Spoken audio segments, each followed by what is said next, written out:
Um estudo do CPEA aponta um cenário muito positivo para a pecuária de corte do país. Uma das razões para a valorização dos preços da arroba é a exportação recorde de carne bovina que temos mostrado aqui no programa. De acordo com os pesquisadores do CPEA, a evidência do ritmo forte do setor vem de números mais recentes divulgados pela Secretaria de Comércio Exterior do Ministério da Indústria e Comércio. No mês passado, os frigoríficos exportaram 42% a mais de carne bovina que no mesmo mês, outubro de 2023, e 5% a mais que em setembro deste ano. Os pesquisadores informam que foi o maior volume mensal já registrado em outubro, acima dos recordes registrados em 2024. No comparativo anual, o volume nos 10 primeiros meses deste ano é 29% maior, totalizando cerca de 2.400.000 toneladas de carne fresca e processada. Em novembro, começou bastante bem. Até a terceira semana, a média diária em 10 dias úteis superou 13.000 toneladas. Portanto, devemos caminhar para um novo recorde agora em novembro também. Tem o mês de dezembro, ou seja, 2024 deve terminar com um volume histórico de carne bovina exportada. O principal destino é a China. Praticamente a metade de toda a exportação brasileira de carne bovina vai para os chineses, que respondem também por metade da receita obtida pelos exportadores brasileiros. João Pedro Cuti Dias, muito boa tarde. Boa tarde a todos vocês. Não, realmente é isso. Nós estamos falando em recordes desde novembro do ano passado. Nós estamos com mais de um ano falando em recordes. Porque você vê outros países que têm participação no mercado internacional, como o próprio Estados Unidos, os Estados Unidos é o maior consumidor de carne bovina. O que eles fazem? Eles compram carne bovina barata, como do Brasil, de outros países, e exportam a carne de maior valor agregado. Só que o rebanho deles foi muito sacrificado nos últimos anos, secas, uma série de problemas que tiveram nas regiões de cria. Então, a oferta de gado é muito restrita lá nos Estados Unidos. O Brasil, ao contrário, nós temos passando por um período, até o primeiro semestre desse ano, em que houve uma retenção de fêmeas. Há 2 anos, 3 anos atrás, o bezerro estava bem valorizado, aquela novilha que poderia ir para o gancho, ela foi para o pasto. Então, esses animais geraram bezerros agora, a partir do ano passado. Então, aumentou muito a oferta de bezerro, caiu o preço do bezerro, o frigorífico trabalhou com preços muito baixos em cima da carne do boi. E o que aconteceu? Você teve um abate recorde de fêmeas. Então, no próximo ano, na próxima safra, 2025, tudo isso vai impactar. A prova é hoje o preço do bezerro. Você olha nos leilões nossos aí, bezerro a mais de R$15 o quilo. Faz muito tempo que não tinha esse valor. Então agora, novamente, vai haver uma retenção de fêmeas, consequentemente, uma menor oferta de gado. E se nós olharmos os preços do mercado futuro, a gente está olhando o preço de 340 para janeiro, fevereiro, quando, teoricamente, deve chegar muito gado de pasto. João, vamos chamar números do indicador da Tagro, tem as escalas de abate, continua faltando o boi pronto, né, para a indústria.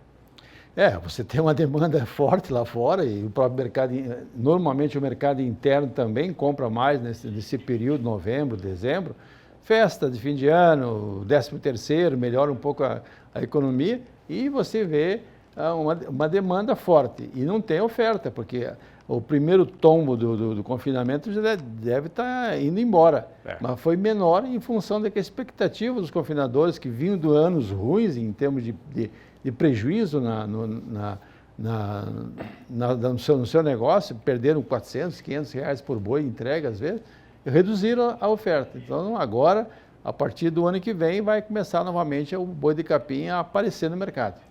Nós temos números de ontem, terça-feira. Hoje não tem atualização por causa do feriado, mas é importante destacar que o indicador da Tagro ele é formado das informações passadas pelos agentes que fazem o mercado. O pecuarista, que vende o gado pronto para abate, e a indústria frigorífica, que compra o boi. Eles passam as informações, a Datagro audita essas informações e chega a números. Aqui nós estamos mostrando a escala de abate de ontem, terça-feira, 19 de novembro. Repare que apenas Rondônia está na cor amarela, que representa uma variação de 8 a 15 dias úteis a escala. Rondônia tem 10 dias úteis.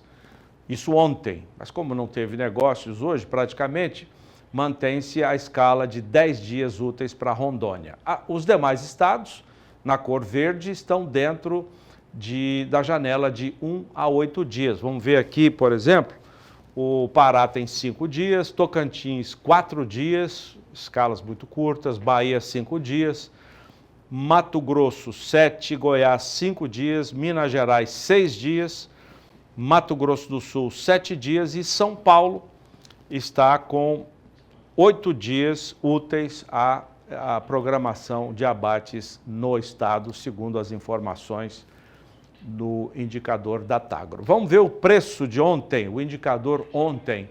O indicador é uma média, João Pedro, uma média ponderada dos últimos 3 dias. E esse indicador, para o ano que vem, ele vai ser para liquidar os contratos da Bolsa, né?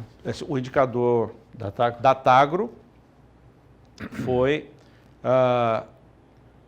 foi escolhido, né, pela Bolsa B3 como referência para a liquidação de contratos de boi gordo, contratos futuros de boi gordo, a partir de fevereiro do ano que vem. Repare que a média em Goiás, detalhe, João Pedro, ontem nós já citamos isso, Goiás é o segundo maior indicador hoje, está muito próximo de São Paulo.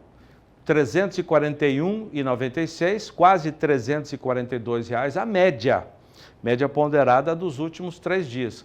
Ontem teve alta de 1,75%. Minas Gerais, 336, todos os estados com alta, você vê na cor verde. Mato Grosso, 321. Em Mato Grosso do Sul, que por muito tempo chegou a ter o maior indicador do país, depois voltou à segunda colocação e agora atrás de Goiás. Mato Grosso do Sul, 325. E atrás também de Minas Gerais, né? Minas Gerais está com 336. Deu uma mudança muito grande no cenário da pecuária nas últimas semanas, nos últimos dias.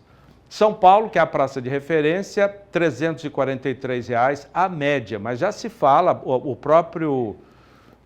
a própria Datagro já fala em registro de negócios próximos de R$ 360. 360, claro, não é a maioria dos negócios, mas tem gente fazendo negócio na casa de R$ 360 a arroba em São Paulo, João Pedro. E o que é importante é que alguns estados que estão um preço muito aquém do São Paulo, como o caso de Mato Grosso, por exemplo, que é um grande polo de criação e de confinamento, hoje não, hoje está se aproximando bem já dos valores que é uma diferença bem menor que tinha, chegou a ver 30, 35 reais por arroba, hoje não, hoje está na base de 15 a 20 reais por arroba. E lotes bons aqui no Mato Grosso do Sul, com certeza pega bem mais que 325, né? O 325 é o preço de balcão.